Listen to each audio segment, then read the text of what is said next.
Sunday, December 10th, 2017. Today's text.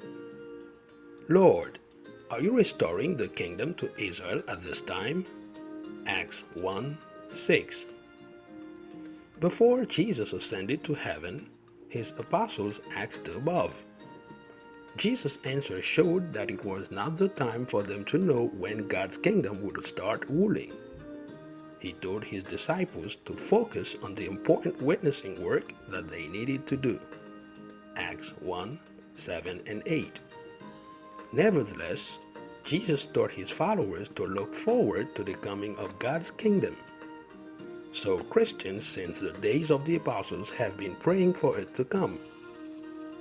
When the time approached for God's kingdom in the hands of Jesus to start ruling from heaven, Jehovah helped his people to understand the timing of events.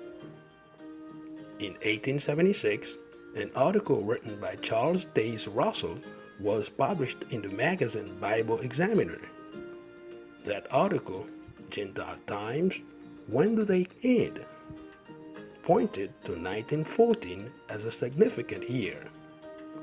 The article linked the 7 times of Daniel's prophecy with the appointed times of the nations spoken by Jesus.